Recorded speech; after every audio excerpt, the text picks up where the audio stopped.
Assalamualaikum warahmatullahi wabarakatuh. Saya Randy Anuastiantoro, NRP 1519110000022. Di sini saya akan menjelaskan mengenai arsitektur Atmega dan juga arsitektur ARM.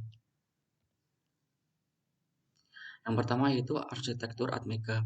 Nah, di Atmega ini ada beberapa komponen, yaitu ada pin PA, pin PB, sampai dengan pin PG. Nah, untuk pin ini adalah port I/O 8 bit 2 arah dengan resistor pull up internal itu dipilih untuk setiap bit. Kemudian di sini ada VCC di mana ini sebagai supply tegangan digital. Kemudian ada GND atau ground. Kemudian ada reset sebagai reset input.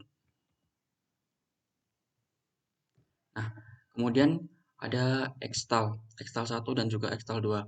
Xtal 1 ini sebagai masukan ke penguat osilator, pembalik, dan masukan ke rangkaian operasi clock internal. Kemudian Xtal 2 ini keluaran dari penguat osilator pembalik. Kemudian ada AVCC. AVCC itu merupakan pin tegangan supply untuk port F dan converter analog to digital. Kemudian RF ini sebagai pin referensi analog untuk AD converter.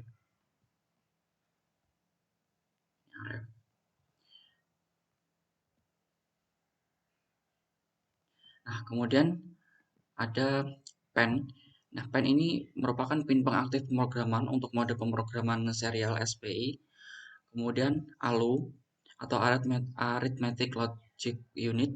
Ini adalah salah satu bagian dalam sebuah mikroprosesor yang berfungsi untuk melakukan operasi hitungan aritmetika dan logika. Kemudian ada register X, Y, dan Z. Register ini adalah penunjuk alamat 16 bit untuk pengalamatan tidak langsung dari ruang data.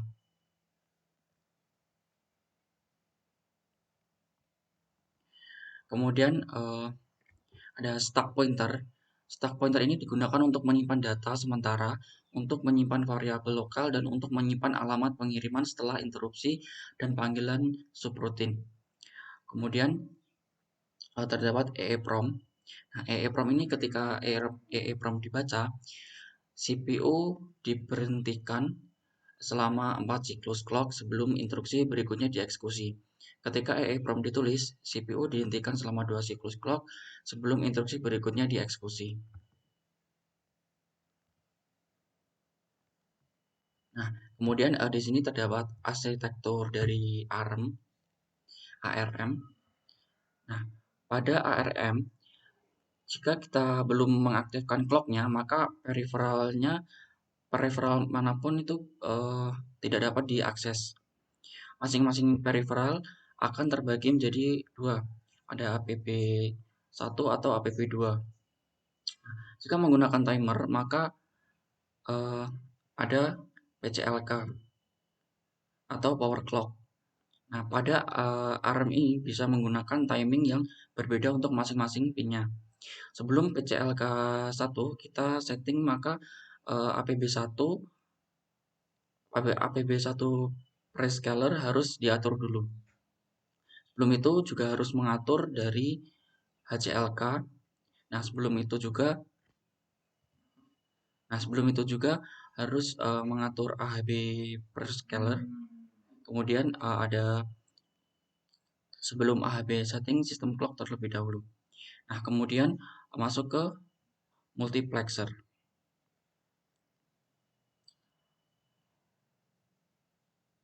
Kemudian ada HSI.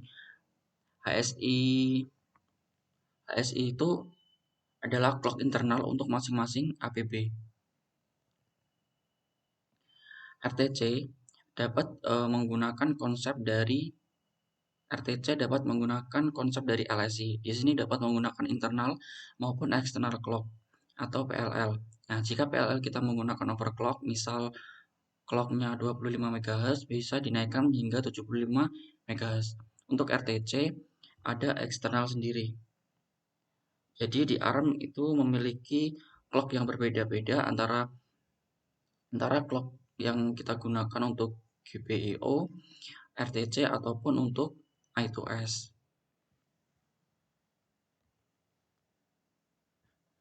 Kemudian di sini juga ada diagram blok dari ARM. Di sini ada komponennya, itu ada Arithmetic Logic Unit atau ALU. Ini memiliki dua input 32 bit utama berasal dari file register, sedangkan yang lain berasal dari shifter. Kemudian ada both multiplier factor.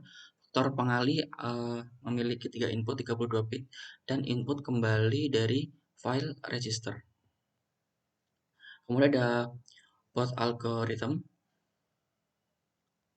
adalah aturan algoritma perkalian yang penting untuk bilangan komplement 2. Ini memperlakukan bilangan positif dan negatif secara seragam. Selain itu, angka 0 atau 1 dalam faktor pengali dilewati tanpa penambahan atau pengurangan apapun, sehingga memungkinkan penggandaan yang lebih cepat. Nah, kemudian ada barrel shifter. Nah, barrel shifter ini memiliki input 32 bit untuk digeser. Input ini datang dari file register atau mungkin data langsung. Shifter memiliki input kontrol yang berbeda dengan yang kembali dari register instruksi. Kemudian ada control unit. Nah, untuk setiap mikroprosesor, unit kontrol adalah jantung dari keseluruhan proses dan bertanggung jawab atas operasi sistem, sehingga desain unit kontrol adalah sebagian terpenting dalam keseluruhan desain. Sinyal dari unit kontrol terhubung ke setiap komponen di dalam prosesor untuk mengawasi operasinya. Kemudian ada priority encoder. Nah, ini membantu memuat instruksi dan menyimpannya dalam register yang ditentukan untuk mengelola file. Ini membantu mengidentifikasi register dan instruksi dengan mudah dalam arsitektur. Nah, kemudian ada register. Fungsi register adalah untuk mengelola file dan menyimpannya di tempat yang tepat dan memeriksa status awal mereka di prosesor. Nah, ini selanjutnya itu ada ARM Microcontroller Register Modes. Jadi mode ARM dari register ini.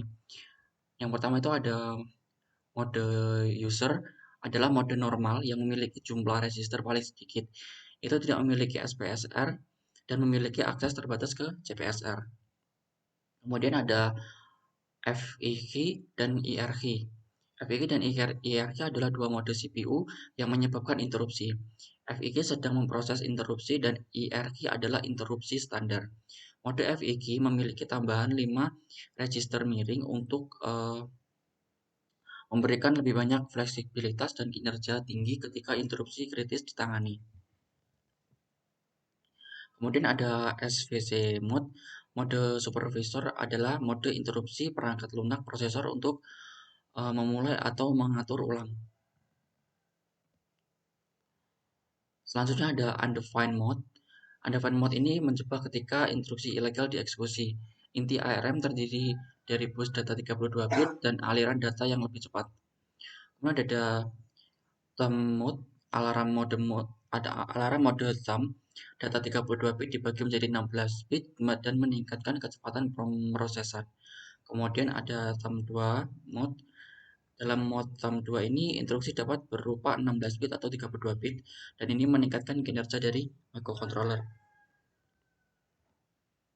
Nah, sekian penjelasan dari saya mengenai arsitektur dari Atmega maupun dari ARM. Kalau sekiranya ada salah, saya mohon maaf. Sekian, wassalamualaikum warahmatullahi wabarakatuh.